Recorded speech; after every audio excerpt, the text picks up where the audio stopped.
Hello and thank you for listening to Dragon Wagon Radio. My name is Jake Lloyd Bacon, co-founder of the network, just popping in briefly because it is that time of the year once again. March 2024 marks the 7-year anniversary of Dragon Wagon Radio. For 7 years, we've done the best we can to bring you the most professional podcasts possible. We continue to cultivate communities of people from all over the world, bonded by their love for a wide variety of topics. Dragon Wagon has produced 20 different podcasts, over 1,800 individual episodes with millions of downloads, all completely free to you. So we humbly ask, in honor of our 7th anniversary, that you consider showing your support and playing a part in keeping our shows free always. There are tons of ways that you can help. First and foremost, please check out our shop at dragonwagonshop.com. A fantastic collection of high-quality merchandise is available to you for reasonable prices. You can also visit our support page where you can find a link to make a donation directly and even an Amazon wish list. That's at dragonwagon.com/support. Some of our shows have individual Patreon accounts where they offer additional material. Please consider becoming monthly patrons if that's available. Additionally, leaving a rating and review on Apple Podcasts or Spotify costs you absolutely nothing and goes a really long way to help. Lastly, consider sharing your favorite podcasts with your friends. Share clips or quotes on social media. Most shows have their own accounts, but you can also follow at It's Dragon Wagon on all major social media platforms. So thanks again for another fantastic year, for being a dedicated listener, and as always, for being the best part of Dragon Wagon Radio. Happy anniversary, and here's to another great year of your favorite indie podcast network. Now let's get this show started.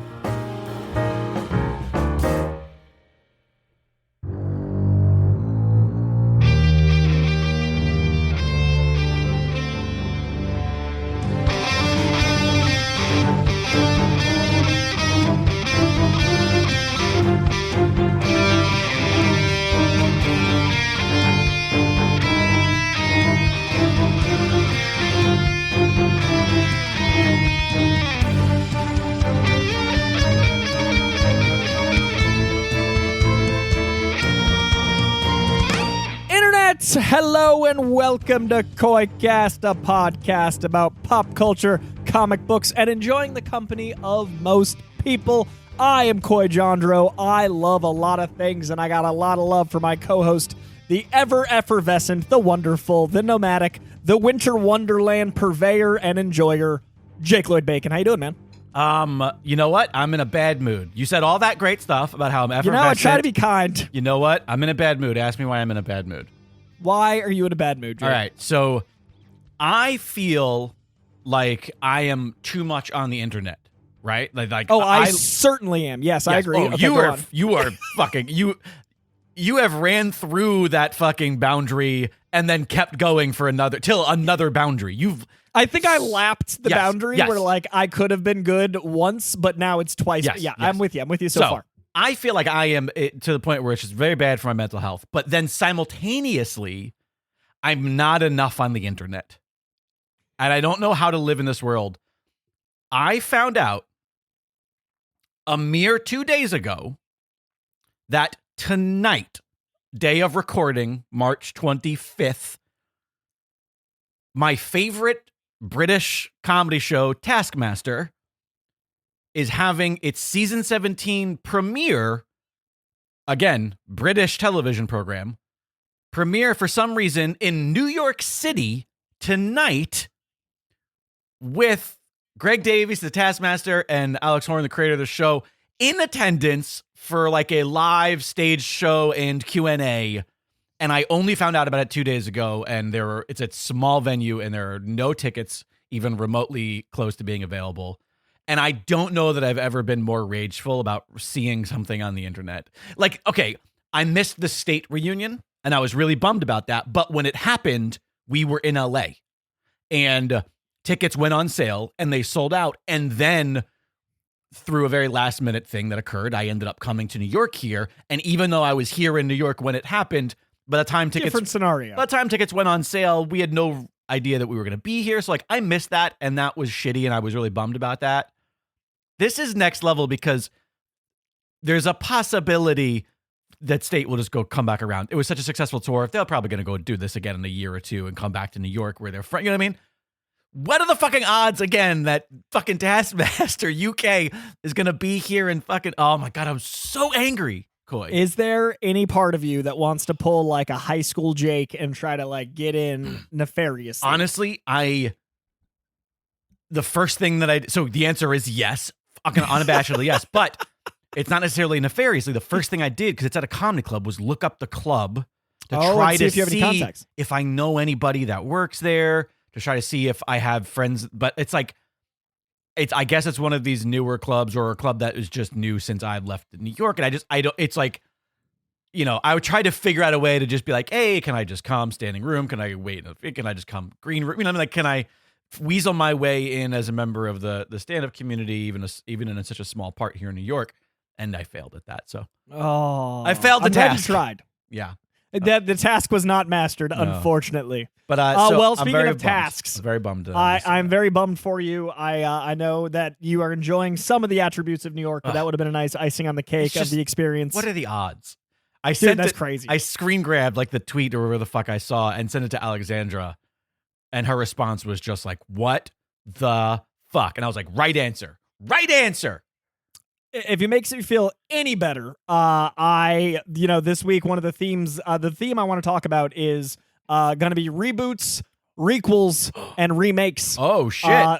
So that is the name of the episode today. I'm very excited about it. Requels is a good one. I like that. Requels, reboots, requels, and remakes is today's episode. But speaking of one, that involves the great Roadhouse 1989 as well as 2024. And I don't know if a movie has ever been made more specifically for me than a movie starring Jake Gyllenhaal and Conor McGregor about UFC. Yeah. And upon watching it, it was made for me.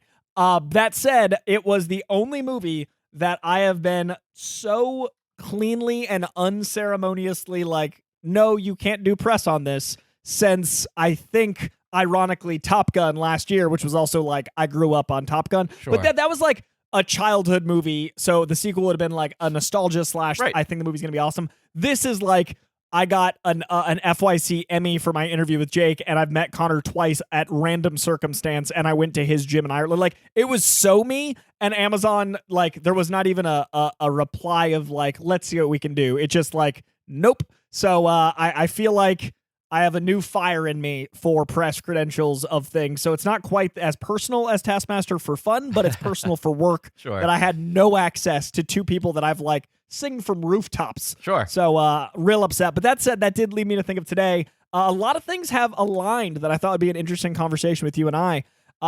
The reboot of a franchise, Ghostbusters, has kind of become a requel by way of this new Ghostbusters looking like it's a sequel to the old ones while being a rebooted cast from the last one. Like, It looks like they're combining the two universes, kind of like the Kelvin thing. Yeah. And then the remake of both Roadhouse, which is a very different movie than the original, and The Crow, which just got its first trailer, which looks like a very different one. And I wanted to talk to you because I think, honestly, doing a remake, I have no problem with because it doesn't make the original go away. And sometimes it even raises awareness so people that hate it can go like, let me see what the original was about. Right. But I think it should veer away, when possible, from the original, because when you try to make a carbon copy like Psycho, it doesn't work because like, oh, I'll just watch that one. So I also, personally... time has passed and the universe isn't the same anymore. Right. And you can never recapture Patrick Swayze, so don't try.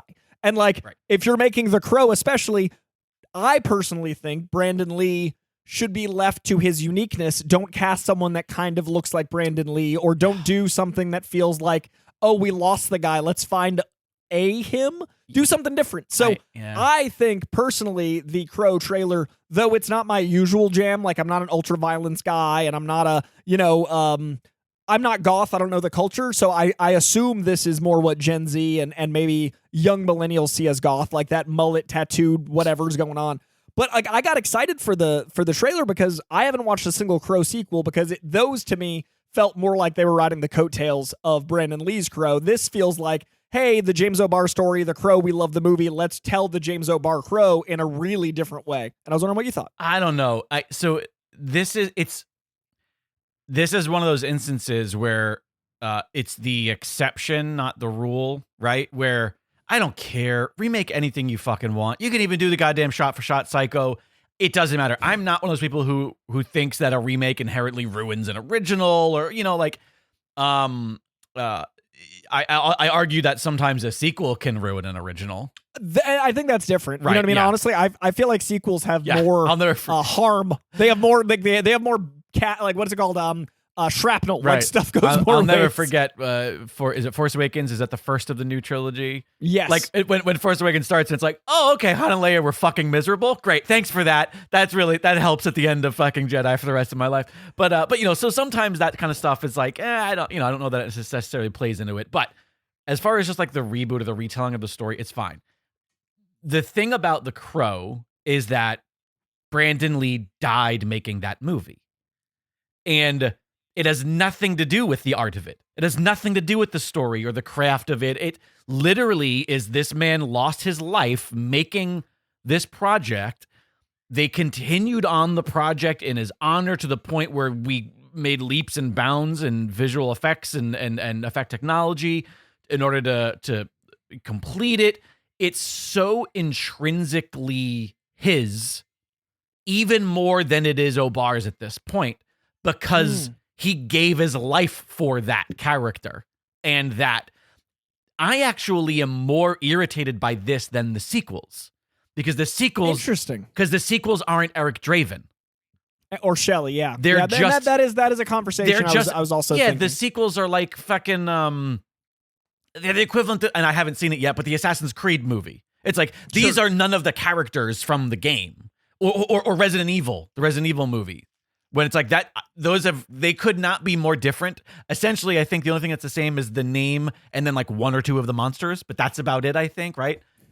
I feel like that's what and I haven't seen any of the Crow sequels because I just have no interest. They all look fucking terrible. Same. I never have, and this trailer actually made me go like, I might actually see this one, and that's why I'm like, huh. But this one being the original story, and it seems to me just one of those things where I'm like, I don't know. Both things can be true in that a movie will not inherently ruin anything that came before it, yet also some things can be precious. And I think and they can sully more, not the movie, but the conversation around the movie. And the legacy of... Yeah. Because here's the reality. If Brandon Lee was still around working, who gives a fuck? Make 20 more fucking Crows. The dude died for that character, for that performance. And it's a movie surrounding death, so inherently that's going to be a conversation in the new one. It was a very sweet idea. I did a conversation about just general comic book pop culture, and someone suggested, what if it was a reincarnation of their love, Eric and Shelley, so once the Crow died again. And then I was like, if Brandon hadn't died, right? But since Brandon died, if you did that storyline, it would be like, oh, that's kind of messy with Brandon dying as the character who died. And so, like, I think the character also being a figurehead of death itself, and the Crow representing death itself. And again, and I do, this is all about the making of the first Crow. Like, that's what it's all about. Because on the other side of things, I was in, and especially after seeing Black Panther 2, the huge recast T'Challa camp, where I was like, recast the fucking character. It's okay.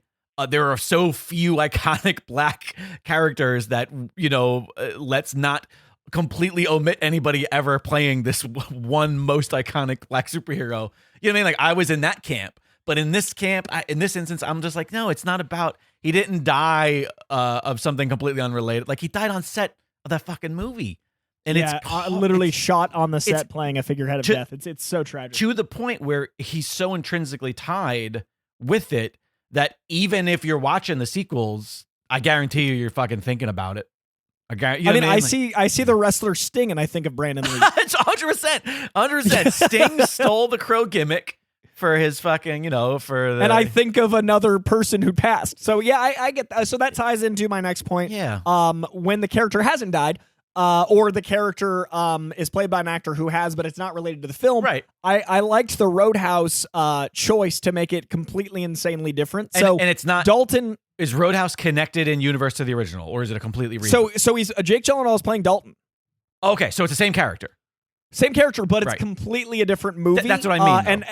And this doesn't. This won't give anything away. It's the opening of the movie, but they decide to make a restaurant that isn't a part of the movie called the Double Deuce, and they call the Roadhouse the Roadhouse. So it's that little meta cheekiness like Star Trek does, where it's like, we're remaking the Roadhouse, and that way they can say it, and it's like, oh, we're acknowledging the camp of this. Right. But I thought doing, instead of like, you know, a cooler that is traveling town to town, a washed up UFC fighter, do it in Florida instead of like the South. Like, it was a different flavor, but it's a really cool kind of exaggeration on the original. So the original, I always, you've obviously seen the Swayze. I have not seen it in probably 20 years, but I remember. That's what I just went through. I hadn't seen it in 25, so I rewatched it. I want to rewatch it. I was like, holy crap. It was on my list. I just haven't gotten to it, but yeah. So the original Swayze is like this awesome, effortlessly cool guy until he gets pushed too far. They do the same with Jake, but they take the too far to an 11 because 2024. And I was and like, it does, let me ask you a question. It takes place modern day though. Yeah, it's a modern day film. But as a modern day film, it's everything's on, you know, and you cast Conor McGregor to be a Tasmanian devil, like he's Taz. Yeah. It's insane, this movie. But I liked personally that it wasn't trying to be Roadhouse, and I liked that it was the modern sensibility. Like Doug Liman's fight choreography from Bourne is like calm compared to this. Like, because you cast a real fighter and you got Southpaw Jake Gyllenhaal, they can actually throw hands. And it looks insane, but you wouldn't cast those guys for the old Roadhouse. You'd do it for this one. Right. So I thought this was a really cool way to do a remake where a lot of people are mad it even exists, but I'm like, if you don't like this take on it, the old one didn't go away, but if you want something that's going to appeal to a 2024 Gen Z, this is really exciting. There's also something to be said about the remakes of movies that are almost exclusively cult classics. Like, there's certain movies that are just like, this movie did terribly. Nobody liked it when it came out. The critics panned it, and then it found an audience over the course of years. Whenever you're remaking a movie like that, it's almost like you're setting yourself up for failure, because you're not going to. The reason the first one did so well was because of this magic secret sauce, and you're not going to be able to recapture that secret sauce because you're not going to try to make a movie that's going to be bad. You can't make a cult movie. You can't set out to make a cult movie. It's impossible. It has to just happen.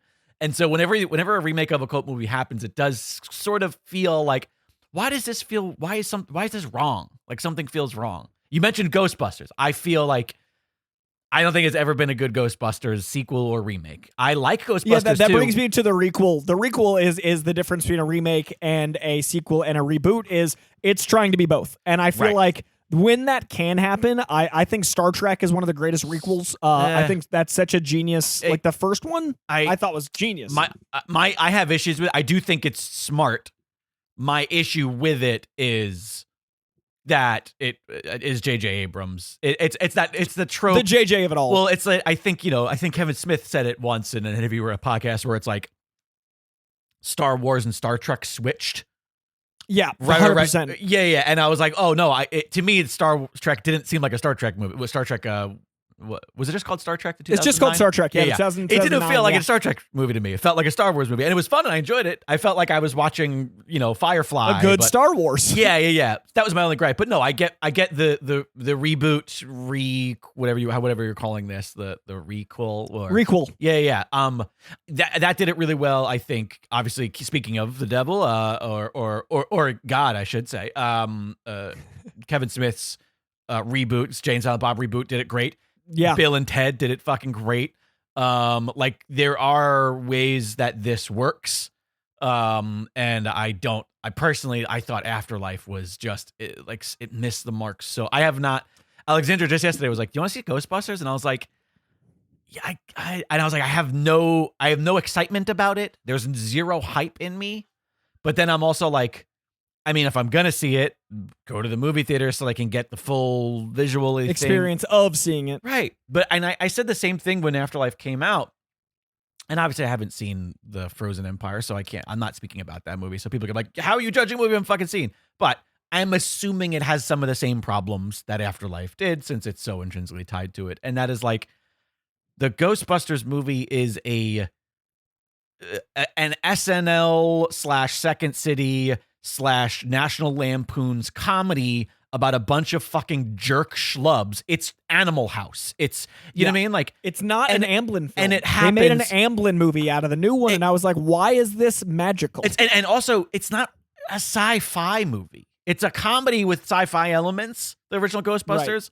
It's Evolution, that great early 2000s. Oh my god, like, you know what I mean? That's been on my relist forever. I really gotta rewatch that. Fuck, I love that movie. But yeah, so like, ever since, in fact, I would argue Evolution is a better Ghostbusters sequel than we've ever gotten. you know what, you're right. What it is Ghostbusters. Yeah, with aliens. That's all it is. Or I'll do you one better. That show I talk about from New Zealand, Wellington Paranormal. That's in the What We Do in the Shadows universe. Wellington Paranormal is the closest thing to modern day Ghostbusters. Like it's that sort of. It's punk. It's punk rock. It's all punk rock. It's like literally in the original Ghostbusters, the actual villain, not the ghost, was like the fucking EPA. It was just like was authority. Like because these guys. It's like, no, that guy should be the hero. We don't want to. Right. And that's what makes the movie so interesting. Whereas my take, I'm not as interested in the combining of worlds Avengers style as I want to be. Did you see Frozen Empire yet? I haven't. Yeah, okay. So actually, it's funny. I usually watch movies opening night in theaters. Like I'm that Thursday guy, if not earlier at a screening.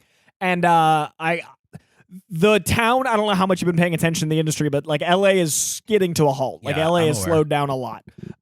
So we haven't really come back from the strike. Like it's maybe, 40% up from the strike, which means it's like 60% down from 2021. So basically I'm having to do a lot more YouTube work, and the Real Rejects is like reaction stuff. And I usually hate reacting to movies because I don't get the experience of watching the movie because I'm sharing my thoughts during. Like I hate doing it. It's not. Man, I at some point, because we are talking remakes, requels, reboots, I do want to talk X-Men. But I saw. Oh, that's coming up. I saw a little video that came across my feed of you like watching the opening to the X-Men, and I thought to myself, oh, did this poor fucking guy have to watch this movie? Watch this TV show and like not be able to enjoy for honestly, the first time. I could not enjoying. I get it. It's like your bread and butter, and you need to make money. And Real Rejects fucking has views and clicks, and people watch it. If you're one of those people who are a listener of ours who also watches that stuff, I don't get it. Good for you. Yeah, I'm glad you enjoy it. It's not how I enjoy watching art. Like that's not. In an ideal world, I would be off the internet. I'd have a flip phone. I'd do interviews. Like in an ideal world, I don't do any of the things that I'm currently doing, but that's the difference between a job and career. Sure. So the job is currently watching things. Yeah. And it was funny because I usually don't even consider doing the new movies. Like usually, because they have to wait like 30 to 90 days for it to be on streaming. And then that way it's not illegal to watch, react, and put it out there. And usually I'm like, guys, don't even ask me for a 2024 movie. It's not going to happen. But when Kong and Godzilla trailer came out, I was like, I loved -1 so much. I feel so full, like I'm so satiated. I'll do it. I'll wait 90 days. And then the Ghostbusters trailer came out, and I was like, I think I am okay not going to see this because this is something that'll be a big impact for people that like watching me watch stuff. Like I like that audience is there. Like I love that there is a market that I don't get, but I'm okay sharing that experience because it's way harder for me to watch X-Men the first time on camera. Right. So I might as well get some of these big hitters. And I was so shocked when I looked at the schedule and I was like, I think I'm okay passing on Ghostbusters and Godzilla. Right. And I don't think I've had that requelitis where I'm just like, I'm good. I'm satiated. So I'm going to be doing it on camera in like 30 days, whatever. And it's going to be like adequate experience. But it's so weird to not be excited for a Ghostbusters movie. Yeah, that I had this conversation. Co-founder of Dragon Wagon Radio, Zen Zenith, is a huge Ghostbusters fan, and has been talking about it on social media endlessly. And they've been posting. They 5 more days, and they wrote me maybe a couple weeks off my birthday or so. It was something that they wrote me and texted me, and I was responding and. They're like, oh, you're super excited about Ghostbusters? And I just left like the 3 dots. And I was like, no question mark. And they're like, how could you not be? And I was like, you know what? I get that response. How could I not be? That's the thing. I'm so shocked I'm not. How could I not be excited about a Ghostbusters movie with original Ghostbusters and Paul Rudd in it? How is that even possible? On paper, genius. Paul Rudd, original Ghostbusters is one of my favorite movies of all time. Paul Rudd is one of my favorite comedic actors of all time. How is this not the thing that I'm most excited about in the world right now? And I do think this should be my most anticipated of the spring. Instead, I'm like, I'll catch it on camera. I mean, in fairness, I was excited about Afterlife. I had the hype. We went and saw it opening week. Yeah. it was just such a letdown to me.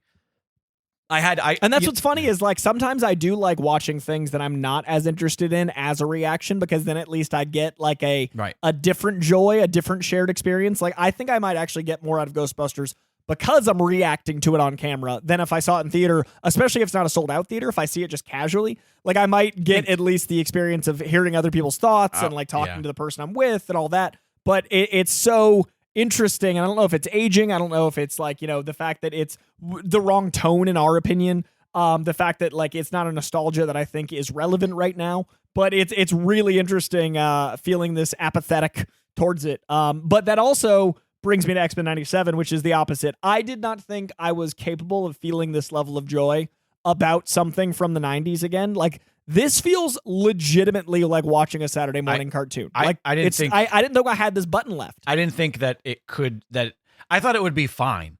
I was excited about the nostalgia factor. I didn't think it would be great.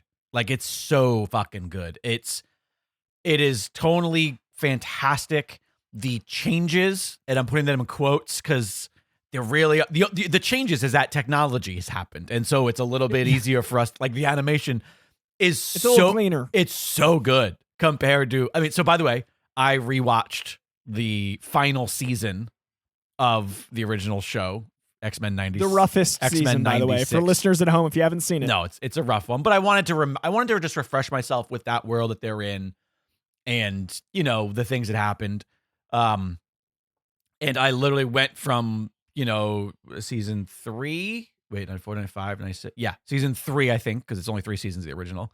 I went from, episode 10 of that right into 97, episode 1. Like I literally back to back did. I waited until the show was out. I did it. It's so good. Especially when I actually would suggest, if you haven't watched it yet, just watch the last episode of the original series. You could skip the 1 through 9. Just watch the very last episode of the original series. Or maybe the last 2. I think it might be a 2-parter. I think it's a 2-parter if memory serves. But it's been a while. And man, 97 is just so good. They fire on every cylinder. It's the perfect amount of 90s cartoon cheesiness without the 90s tipping. Is a character, but it's not a leading character. And it doesn't tip the scales. It's not like, oh, we're going to go see Nuclids on the block. Like, it's not like they're not like throwing. There's a shot of a Walkman, but the Walkman isn't playing music from the 90s. Like, it's the right amount of supporting cast member. Totally. And finally, Cyclops is the leader and Storm is a god. Oh my god. Like, I love them too in this.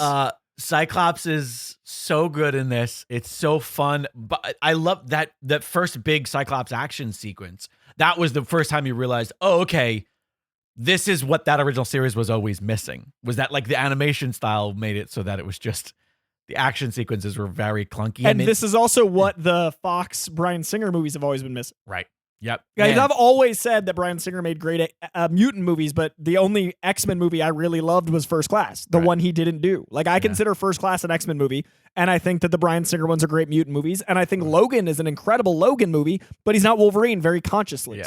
We have yet to get the X-Men or Wolverine, arguably. We got Wolverine and the mutants, but I think that seeing this has given me so much hope in what the MCU is going to be doing. I think that the raging success, they're talking about doing a Spider-Man 90s reboot. They're talking about doing a Fantastic Four. I think we might get an animated universe out of this because Marvel's like, what do people love? Right. But if that's the potential pitfall, is if those aren't great, but the potential lemonade is they realize this is what people want from the X-Men. It has a 100% Rotten Tomatoes score. They go, this is what we need to make the movies out of, and they're hiring writers for the live action right now. Right. So suddenly they know what to look at in their pitches. They know like what the audience is demanding, and I think that it would be best if it's not Wolverine and the X-Men again to distinguish from the 20 years ago franchise, especially with Deadpool and Wolverine coming out this year.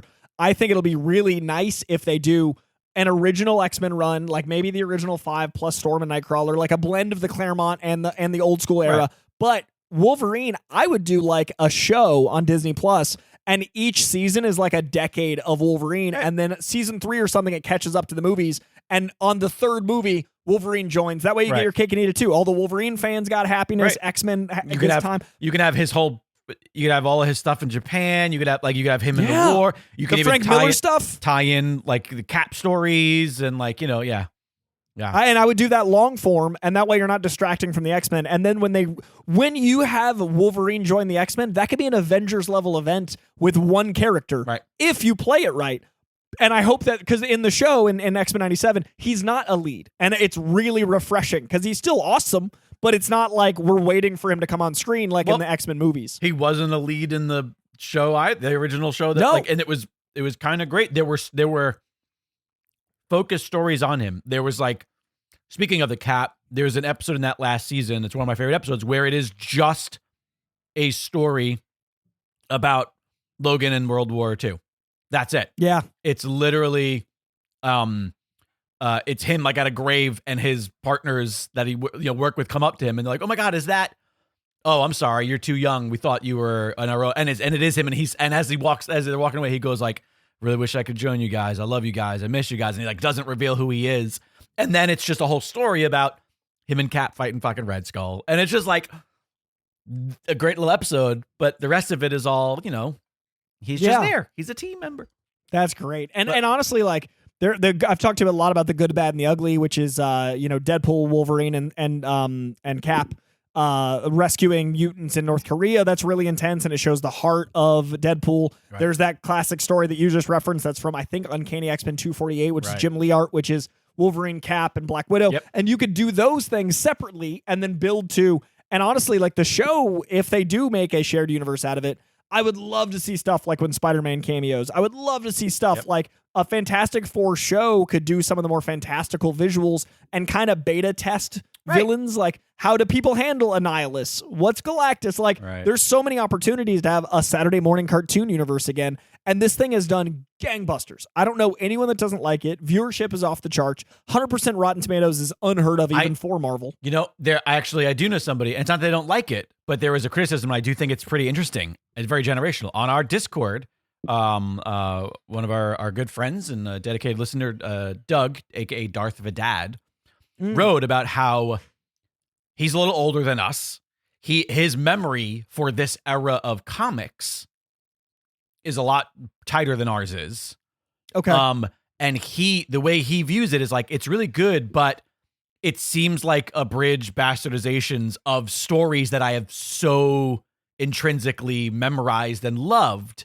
It can't be as long form as the comics, so it's causing him to feel. I get that, but then right underneath that, other friend of the pod, Robin West Parker's I didn't read that shit, so this is perfect for me because it's a great. I might get him to go read it, exactly, which is the point. Yeah, and so I do think it is interesting where it's the way I am, my memory is so shit anyway for stuff that I'm oh, I do know this story, but I'm not remembering the stuff that they're changing or I'm just assuming I misremember it if it's oh, wait a minute, where is that person? I thought that person was that story. Oh, I guess I'm wrong. I guess this is how it is. And I personally I'm in between where I do remember them, but I like when they change it, so it is exciting to me. When I watch Civil War, I'm happy at that story being different than the comic, so that when I reread the comic, I don't just picture the movie, and when I watch the movie, I'm not waiting for beats. So I think mediums should change. I think it shouldn't be a translation. It should always be an adaptation. But it does also, I think there's something to do with the fact that this is now, we're having a story that's 40 years old.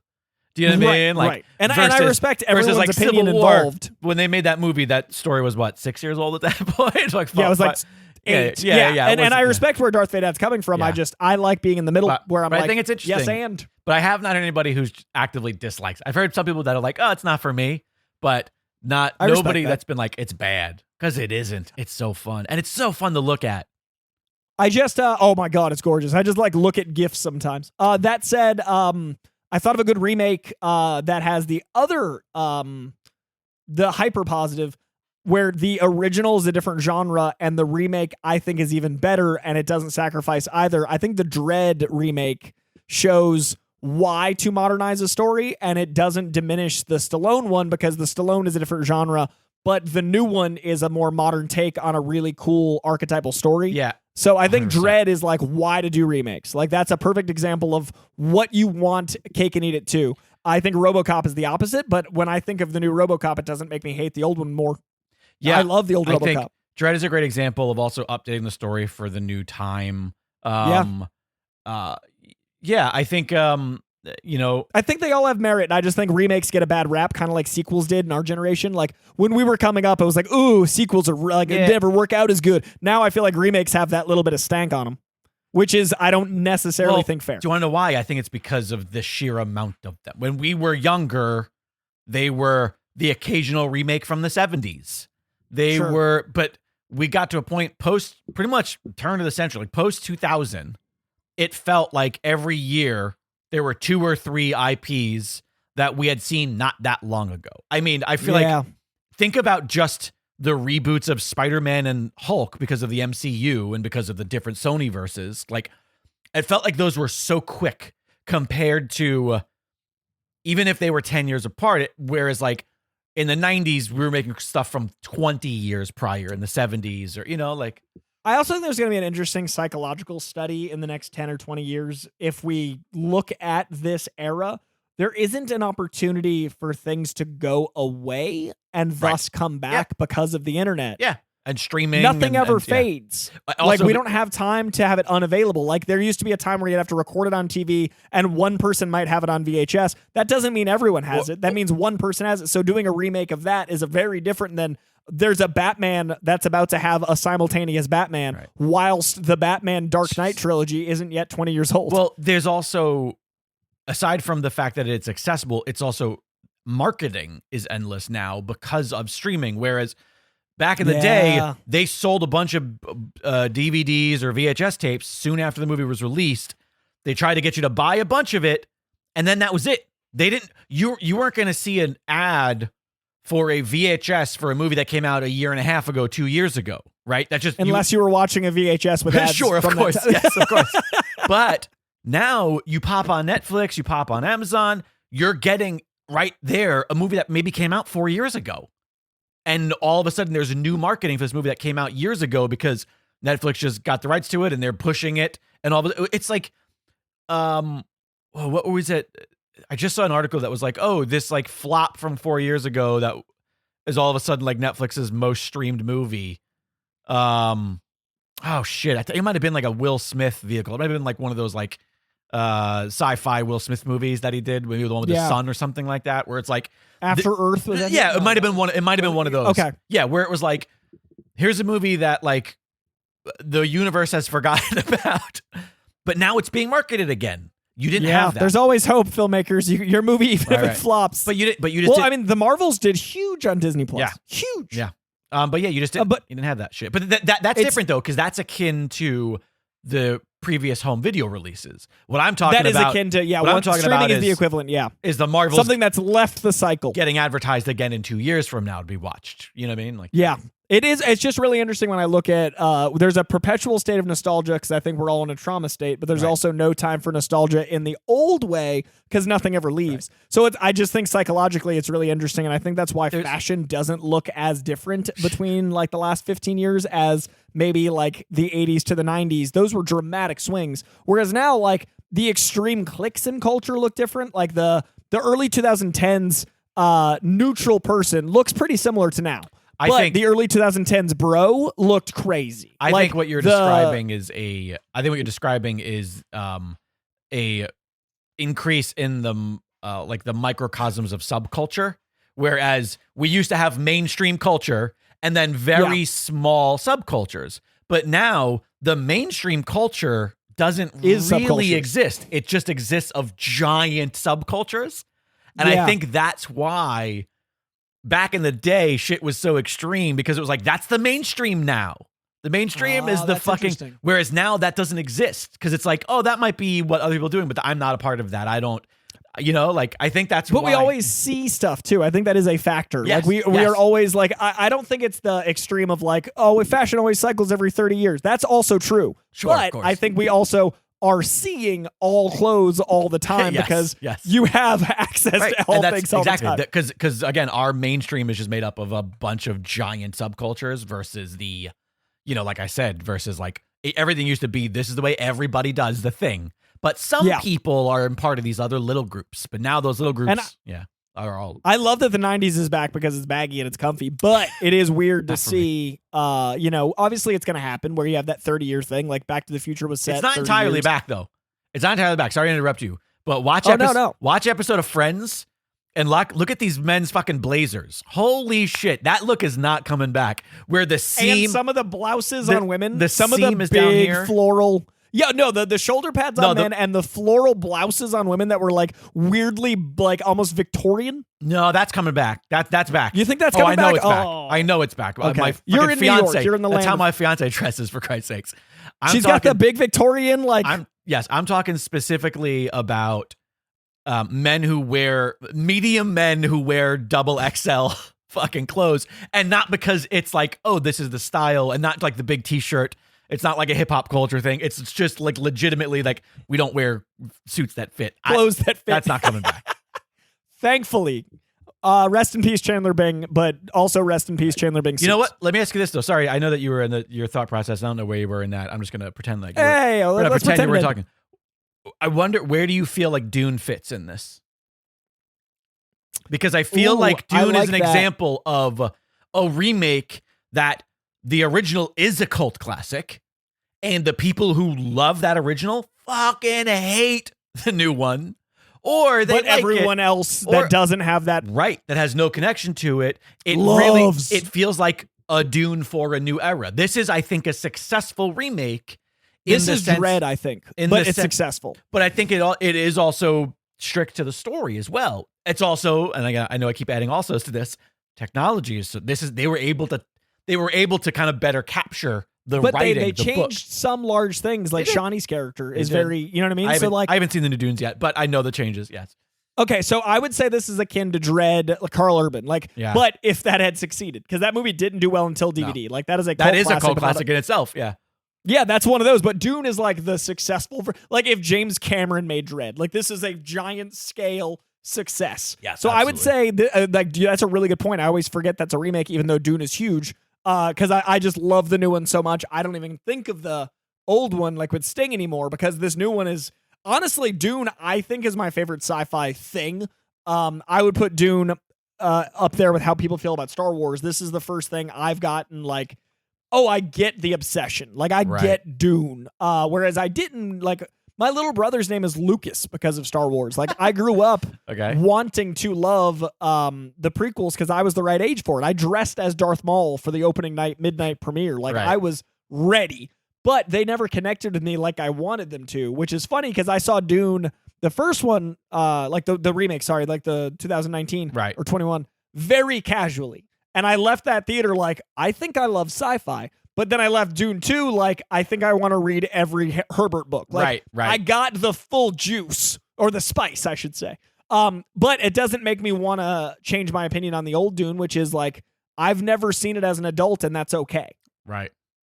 So I think that's the perfect example of like, I want the people that love the old one to have that. And I think remakes like this are a great way to have a new generation go, yes. Right.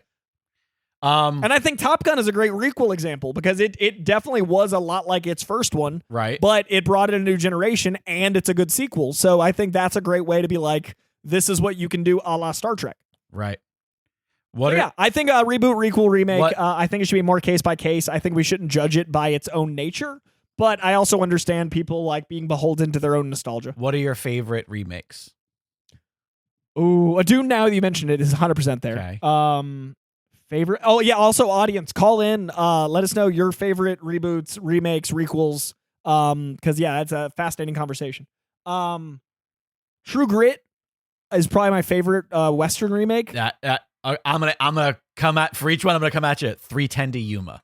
I think is a little better of a remake than True Grit. I think the original. They're on par for me. They're both pretty exceptional. I think the original True Grit might have it out on the remake personally, but yeah, 310 I'm also going to go with your Apes. I would say the new Apes. I only saw the first one of the new one because Alexandra won't let me watch the new ones. But you have seen the first one. It's my favorite. It's one of my favorite movies of all time. It is on the very short list. It's in my top 4 on Letterboxd. Like I'm not saying it's a bad remake, but it's also not necessarily a remake. That's true. It is kind of a requel. It's just a straight up prequel, essentially. Oh, that's fair. So I don't know that counts as a remake. because a remake, Okay. and it's not even the same story. Yeah, Like, no, you know, you're right. That Unless you're shouldn't talking count. about, It's just a, unless it's you're a talking about Tim reimagining of Burton's. apes. Unless you're talking about Tim Burton's, in which case, I love Mark Wahlberg's Planet of the Yeah. Apes. Do you got any? I'm Italian Job. Oh, exceptional. I love the Exceptional. original. The remake pays so much homage to the original, even though it does feel at times like a commercial for Mini Coopers. The original Sure, was as but well. I love that commercial. But it's also that's the ode to the original. They were all Mini fucking And the Coopers. original being a love letter to the original Mini, and this being a new Mini is so Yeah. genius. Like, that's the best marketing a Mini Cooper is. I mean, I bought a Mini because of that movie. I had a red Mini So Cooper for fucking 4 years. good. I remember. I watched dude, it, I watched Ocean's it 11. die. Oh, yeah, you were Ocean's there. 11 is probably Ocean's 11, on the I would short say- list of all time. I would say Italian Job, Ocean's 11. I got a controversial one. Oh, what do you got? Jungle Book. I think Really? Jon Favreau's Jungle Book is fucking incredible. It is, and the original Jungle Book is very much just a kids movie. It is it is so there's no meat on those bones at all whatsoever. And Favreau's Jungle Book brought me to tears, like a weeping, broken, just absolutely like devastated human being. Yeah. I got a weird one, and a lot of people might disagree. The SWAT movie based off the show. I love SWAT so much. Does that count? I don't know. It's like if it's a remake in a different format, because it's great. Jeremy Renner, Colin Farrell, SWAT. Okay. All right. I think the A-Team's pretty great, but I never saw the original show, so I don't know if that counts. Oh, I almost forgot the greatest requel maybe of all time, maybe literally ever, because the original is exceptional, redefined sports movies, and the requel is one of the best sports movies of all time, and it allows the continuation, and it's a reimagining, but with a new audience. Creed. Okay. See, again, to me, that is just straight up a sequel, in my opinion. But I think it tells the Rocky-esque story for I a get new it. audience. Yeah, I get it. Like, I think that you can watch that without needing to see the original, making it a requel, but you can also see it as part of a story. Right. Okay. I respect it. This All is right. a fun game. I got like this. This is the last one for me, because we do have a lot of hotline calls Okay. we're going to take. John Carpenter's The Thing. Oh. John Carpenter's Thing is such a better movie than the original that it is now The Thing. Like, The Thing. Yeah, nobody thinks of the original like because there of are a it. lot of other movies that like you go like, oh, you think of Italian Job, you think, yes, of course, our era, when you say that, we're going to immediately imagine Marky Mark, but we're all aware, it's all very much like, yeah, the Same with original. Oceans, like Frank Sinatra is always Yeah. going to be a Janie Ocean. Taking of Pelham 1, 2, 3. Another example of like, yeah, they remade Yeah. that and it's good. And, you know, Travolta tried to be edgy, but it's still like, you know, it's not fucking Robert Shaw. Oh, the Equalizer movie is a great example. That was a Right. show, but I Yep. don't know if, Yep. you know. But yeah, I feel like The Thing is so good that That's solid. it is the primary. It's like when a cover song, when people go like, oh, you know that song, blah, blah, blah. And nobody has any idea that Johnny Cash is hurt. You're like, you mean Nine Inch Nails is hurt? Sure. But anyways, I love that Trent Reznor considers that a Johnny Cash song. He said as soon as he sang the first chord, it was no longer my song. Yeah, and I was like, that's a beautiful artist to artist. Like, okay. What pain you have through my words. with that said, yeah. I just want to say if I hear fucking Fast Car one more time by this fucking country artist, I'm going to fucking steal that car and I'm going to drive it off a goddamn fucking cliff. I never thought you could ruin Tracy Chapman for me so much. I fucking hate this song now. When I first heard it, I thought, okay, I don't love it. Tracy's so good but I get it. It's country, blah, blah, blah, blah, blah. Now I hear it 17 times a fucking day. And I don't even have a Remakes that radio. Don't work. Fast Car. Fuck that goddamn song. It is not a requel or a remake. I took a very definitive angry bite of my little pretzel stick after I said that. He did. He did. If this was a video, you'd know this. It was my equivalent of slamming the door closed. The tiniest pretzel was chomped in rage. It is. It's very little. All right, well, let's get to some hotline calls. And yeah, I really like the concept of remakes, requels, and reboots being a more open conversation, because I do think a lot of them have merit, and there's a lot that people don't even realize are reboots, remakes, and stuff. So Wonka. On it's HBO a Max. delight. On HBO Max right now. Another Johnny Depp remake. No, the Chalamet one. All right. What's the phone number to the hotline in case people want to call and they don't know? that phone number, if they want to call to talk remakes, to talk reboots, to talk requels, to talk whatever you want to talk about, and or just general calls, is going to be 818-794, trying to find the graphic so I can tell you the last four numbers. Just be a professional for once in your goddamn life, Koi Jandro. Just have 818-794-0722. That's 818-794-0722. Let us know your favorite remake, requel, or reboot. Professional Koi out. I only fucking asked because I had a feeling you didn't have your notes with you. And that was the only reason I asked. And then you started to like vamp, and I thought he's either vamping or he does have and he's just doing his shtick, and then you fucking dropped it. You dropped the goddamn That's how ball. good the shtick. I made it 7 of 11 numbers, though. I was so close to getting away with it if it wasn't for those meddling kids. You're fired. That's fair. That's fair. Hey there, mon ami. How you doing? It's Ben from Montreal. I hope you're having a fantastic day. I have a question about your Patreon. If I become a member, will I be able to listen to the extra pods without having to use data? Because when we use iTunes, I can download the episode. I work in a truck, like UPS or FedEx in your neck of the woods. Mine is pure later. So I don't have access to data as much. So I've always wondered, can I download the episode and listen to it while I work? That's usually what I do with my podcast. So if you could answer that, I'd be very appreciative. Thank you. Have fun. Have yourself a great week. See y'all on the Discord. Laters. Oh, the evil laugh at the end was amazing, Benoit. Ben from Montreal, trying to figure out how he, Doug Heffernan, can listen to Patreon episodes while he's driving around in his UPS truck. Yes, you can just download the episodes on Patreon. You can have them just resting on your phone, so you charge them up at home and you leave and they're ready. I'm not exactly sure in the Patreon app here where it is. Maybe if I pull it up quickly. But I do know that when you go to any post that you have unlocked, let's say a POP episode, you should simply be able to, let's see here. In the top right corner, when you click on a post, in the top right corner, there'll be those 3 little dots. You click those 3 little dots and you have the option to download. So you can literally download it to your phone. Also, you said that you use iTunes and you can download there preemptively.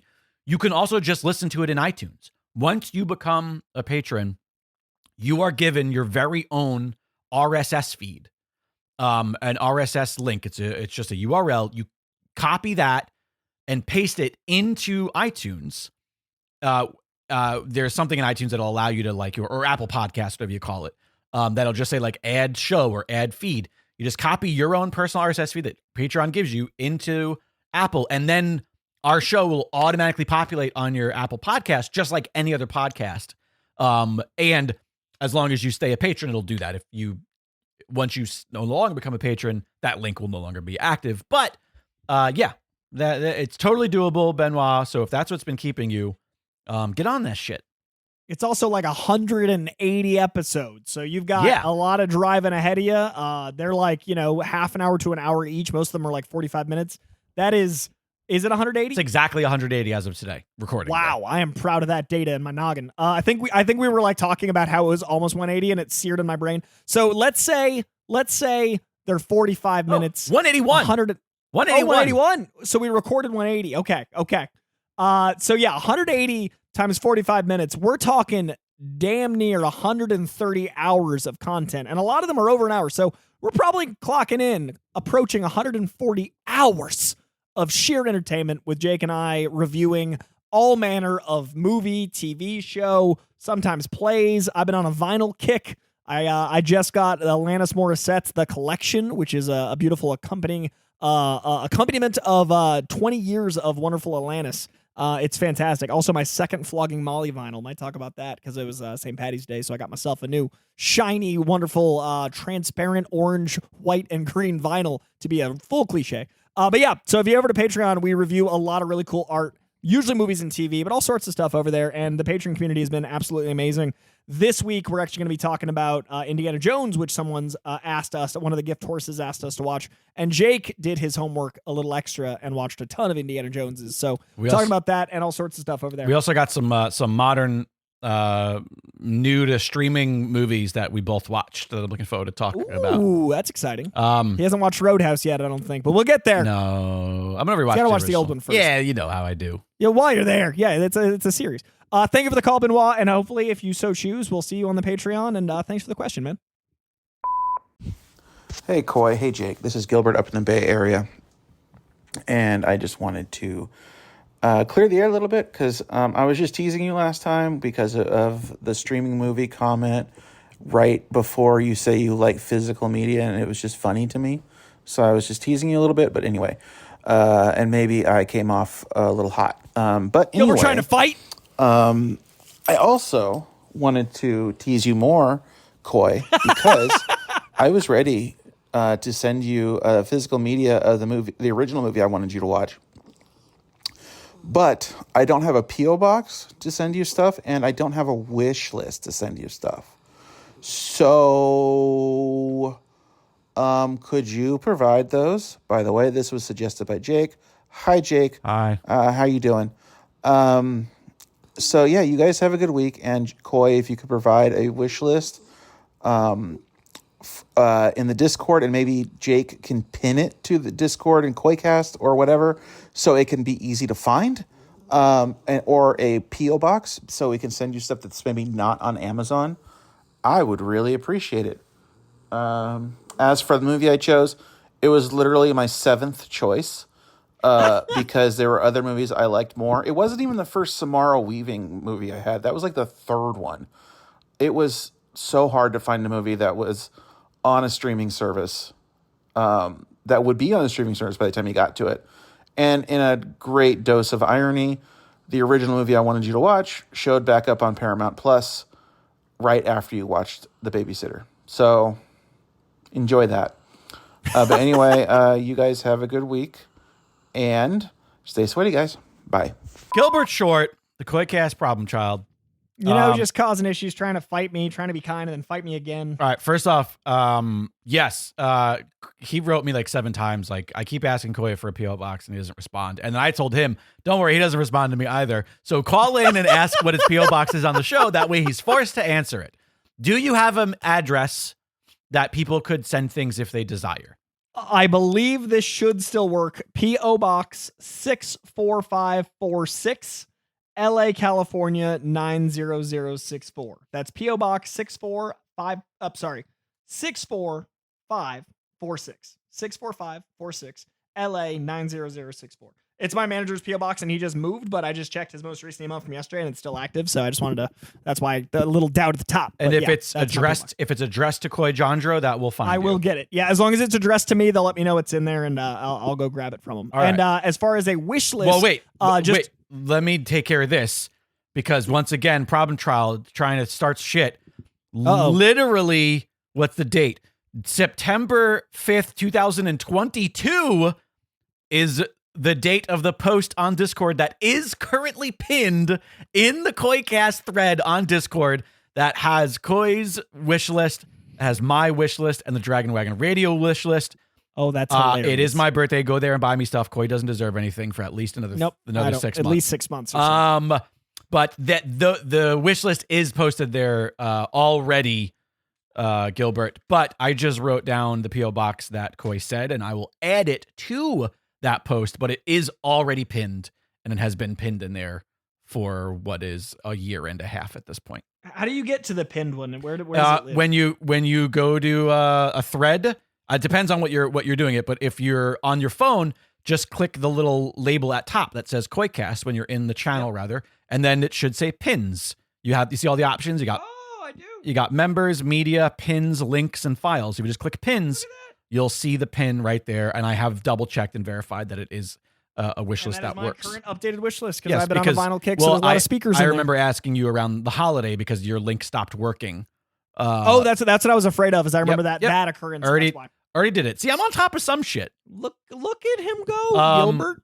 Gilbert, we love you, even though you made us watch The Babysitter. And we Gilbert. look forward to you finally getting to make us watch something that you want. And he's like, oh, it's so hard to find something on streaming. There's only 1 million options. Just wait until it cycles back off for the next 30 days for licensing rights, and then you'll be a gift horse again next month. Yeah, there we go. All right, who we got next? Thank you, Gilbert, as ever, man. You're a sweetheart. Hi, Coy. Hi, Jake. This is Steph out in and around Toronto, Canada. First, I want to just give a shout out to that outgoing message. For anybody who, like me, has been a long time listener and first time calling in, at least call the hotline to hear it. These guys are just freaking hilarious. Anyway, I wanted to send a message in to ask Coy specifically if you would consider coming out to Toronto for Fan Expo, which is our major con that's here. There's also a Comic-Con, but I find Fan Expo is much more, the breadth of nerdy things. And I think you'd really enjoy it, and I'm sure a whole bunch of Canadians out here would love to meet you, myself included. Jake, you are absolutely welcome to come too. I've been listening since Marvel Movie News to Coy, your wonderful ramblings about all things nerdy and pop culture, and I just want to shout you guys out and say thank you so much for all the amazing content. Happy belated anniversary to the podcast, to Dragon Wagon Radio. Happy belated birthday to Jake and to Pod Dog Bookstore Brown, of course. Love you guys so much. Thanks, and keep doing what you're doing. Bye. It was such a good voicemail. Steph in Toronto. I believe it's a first-time call from Steph. It's a real Canadian invasion here. Oh, man, the Canadian kindness is real. Man, I was like, what a pleasant voicemail. And so, well put, astute. She did allow me to come to Toronto Fan Expo. You went, you'd be welcome. She said I'm welcome as well. Yeah, it was an the afterthought. door's open. It was an afterthought. As the door is swinging behind me, you can enter. Thanks for letting me in, Steph. Jeez Louise. As the ambassador of Canada, she's allowing this. Actually, Fan Expo, funny enough, is the company I do most of the cons with. That is MegaCon. Right. Florida is Fan Expo. Yep. I've done Fan Expo San Francisco. I've done Fan Expo Boston. I want to do Fan Expo Toronto. August. It's an interesting thing. It's in August. Okay, it's actually on my wish list. So I sent them an email, and basically it'll depend on what talent goes, because it needs to be enough people that I would have a full schedule of interviews to make it make sense for them to fly me out. So it all depends on the talent, because some talent has on hand interviewers they want to fly with. I'm that for some people, but others are just like whoever is that con's moderator. They plug and play. They also might have locals that it just makes more sense for them to not pay somebody to fly from America. Yeah, depending on who is there. Like, I know, Carrie Elways has certain people he likes to work with, and now I'm on that list. So when Carrie goes to things now, I'm one of his rotating moderators, which is just such an honor in general, but that's kind of how it works. It's talent-based. But I love working with Fan Expo. I love that you, as a fan, have that experience of them being your con. They're really, really, compassionate's the wrong word. They're really invested in the fan side of it. Like, they look at surveys. They are listening to the audience. They take note of what things work and what don't in a way that I know a lot of cons don't anymore. I've noticed a lot of cons are like, all right, ticket sales are up, and they kind of move on to the next thing. Right. Fan Expo, I think, is growing because of their investment in the people's experience. And every con is going to have the complaints of people that are like waiting in line 2 hours, but that's inevitable at cons. And it's really nice to see that they filter through all of that to find the things they can actually change it. So I got a lot of love for Fan Expo.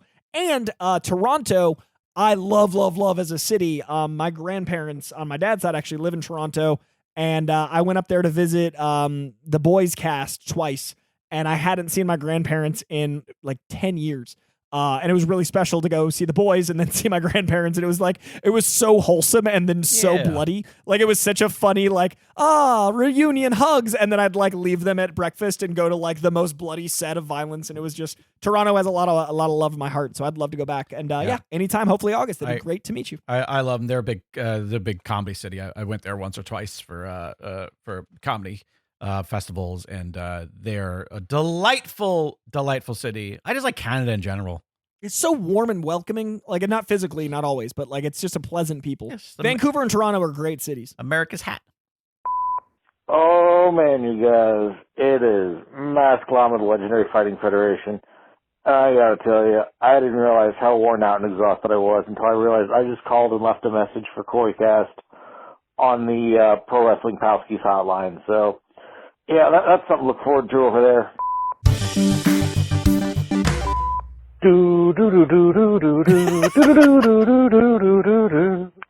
Or wherever that summertime song goes. Anyway, it's spring.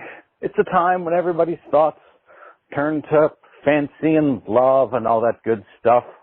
So I was just wondering, Coy, if you had yourself a favorite comic book wedding, one in which things went interestingly awry or things just worked out and it was a beautiful time. Anyway, was curious. Have a good day, y'all. Maslama, that message comes to you from the Pro Wrestling Palskies hotline. It's a good thing it's at least the right network he called. By the way, we started to take this message on Palskies last week. And he's doing the whole song and he starts asking the question, but he doesn't say Coy for a little while.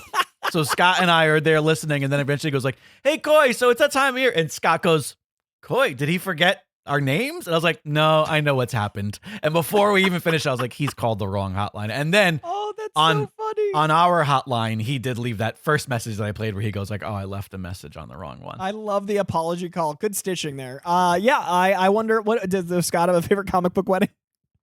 We didn't finish. I didn't have an answer. I should have asked. Okay. You know what?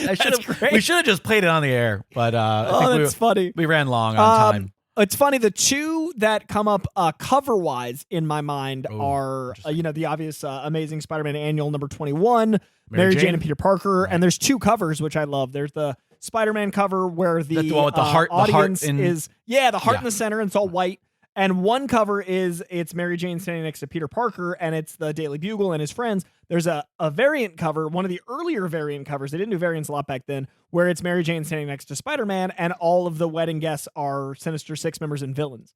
Right. I have both covers. I think of it often. I think it's a really cool use of a variant. It also is very symbolic of, Mary Jane having to marry both people. Right. And I just love the imagery. So that one comes to mind. And then when I was a kid, it had to be mid 90s. So maybe, maybe early teen or preteen. Jean and Scott, Jean Grey. That was what I was gonna say. Is like Jean and Scott is the other image that springs immediately. That's like it's in the 30s or 40s. X-Men. It's X-Men 32. Oh, okay. And it's Jim Lee, the X-Men run that Jim Lee started in 91. Yeah, so that'd be like in 94, 95. Yeah. That even though it didn't last because it's X-Men, that I remember as a kid being like, this is the best thing ever. Like that I think is the one that gives me the warm and fuzzies the most. As far as like the wedding issues and the imagery and like the X-Men at the wedding and whatnot.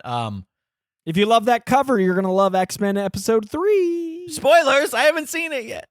I know, but all I'm saying is that cover. Just remember I said this. It's a beautiful Easter egg. You know what's a really great wedding that I really loved? Cage and Jessica Jones. Bendis' New Avengers. Yeah, because it's like super modern. Because she's like, well, I'm pregnant. I guess you want to fucking get married. It's so like, I guess we do this. I love that issue. But it's really, really they love sweet. each other. It's really, really sweet. I remember really liking it. That was like a more modern one that was very memorable. Some of them are just, I remember they happened. Some of them are for sales. One I love, and it's actually the Guinness Book of World Records most characters on a cover. Is Deadpool's wedding. Oh, Deadpool. Right. You mentioned this before, and it's so funny because it's a Guinness cover of just everyone in Marvel attending Deadpool's wedding, and he's marrying a demon. And the issue is just, Deadpool hijinks, but it actually lasted like 2 years. Like there was 2 full years of actually interesting storylines of what it's like to be married to a demon and Deadpool's responsibilities both on Earth as a merc and in hell as the husband of a demon. And like, it was weirdly female empowering that it was like, husbandry was addressed. Like in a lot of comics, it's like, what are the wifely duties of Superman? But in Deadpool, it was like, what does the husband of a demon have to tend to? And I always just loved that Deadpool has always been kind of a feminist icon. Like, I just love that it's carried on to the movies. And like, I just think the character allows for a lot of, we should have equality. Like, look at how things should be addressed in all ways. Right. And since he's comedic, it's like a Trojan horse for, misogynists to be like, oh man, that's a decent idea. I think Deadpool's such a good character for both political parties. Right. But yeah, the Deadpool wedding was a lot to me. That one stands out as well. I feel like one that stands out, even though I think there's a little bit of a cloud over the story, which is really unfortunate because of how important it was. But Mark Miller, when he was doing Authority and Apollo and Midnighter. Oh yeah, that's It's like that's actually I think the first gay cover. wedding. Yeah, and it's wait, no, I think X-Men had it, or they. Oh no, it wasn't on the cover. It wasn't on the cover of that issue. Oh, okay. So X-Men had the first cover. The first gay cover, I Gotcha. think, was X-Men then, and then the first wedding would have been Authority. But there's some problematic things in that story. But I just really loved how, like, because that was during the era of like the cynicism of superheroes, where it was like hugely. It was all just about like, hey, what if Mark Miller made a whole brand out of what if superheroes were the fucking worst, right? That's his whole brand. And here is like the super. I remember the one thing I do remember is the person who married them says like, by the power vested in me by our sponsors, like our televisions or whatever you mean, like oh, that's clever. I pronounce you husband and the fact that Midnighters, because they're in their superhero outfits, but Midnighters is white. Like, I love that idea. As it is, he's already the bridegroom. But it's funny to me because he's like, you have to assume that they made that. Like, he's not going to go out and fight crime in that. He probably has tons of these black suits, but they made a white one. And what did they do with that? I love it. But I love it. Yeah, I remember that strongly as well, and I'm excited to see what that movie becomes. I'm really excited because I love Authority so much, but they have, because of Mark Miller and because some of the stuff in there doesn't age really well, and I kind of like seeing what the modern. Speaking of reboots, I know that there is no movie, but like that is a recreation story for modern day. That is a story where like I want to see that story retold with some of today's sensibilities and by somebody very capable, at least at the captaining the ship of James Gunn. I don't know that he's going to be writing or directing that specific right, project, but shepherding that story forward. Yeah, because I'm really excited. Yeah, hopefully that answered your question. Those are definitely some fun ones. I do love spring. I do love the concept of love and feeling love, and I'm very happily girlfriended up, and it's been interesting, like going through. We've been almost a year now. We started dating in May, and it's been really cool to hit some holiday landmarks and have all those feelings. This will be our first spring together, and it's definitely like a very warm fuzzy. So I appreciate the call. And hopefully more of you experience warm fuzzies and maybe weddings and comic happiness, any of the above or all of the above. But for now, that is going to do it for this episode of Koi Cast. We appreciate you very, very much. As ever, we are able to do this show because of you guys. So please do share it. Let other people know we got stuff coming at you. Please do call in and be our co-host at 818-794-0722. That's 818-794-0722, or you can send a voice memo to contact@koicast.com.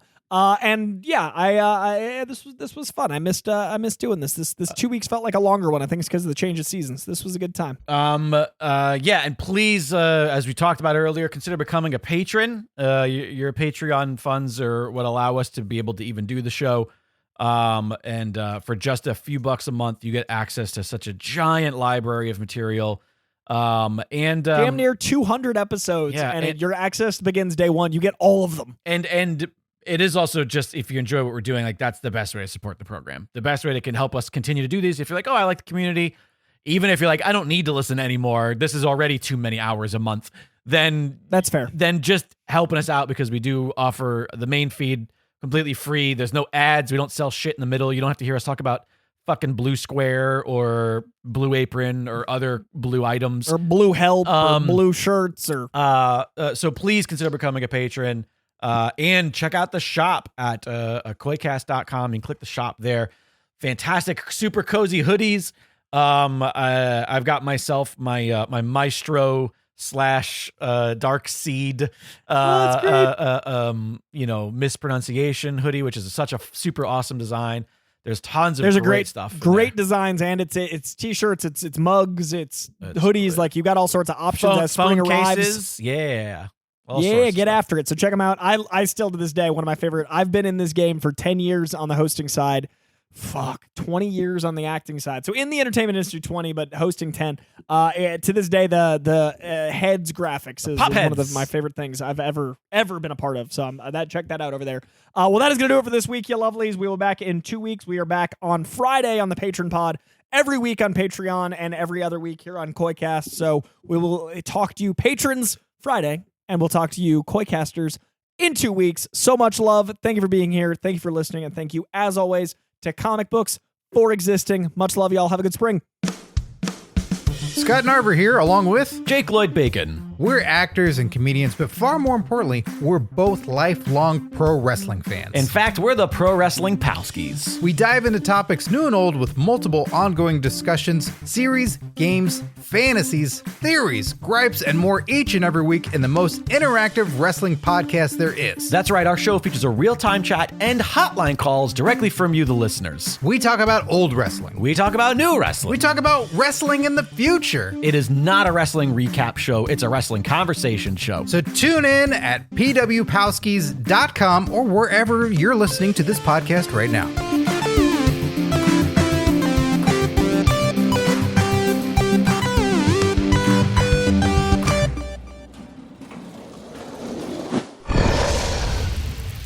It's Dragon Wagon.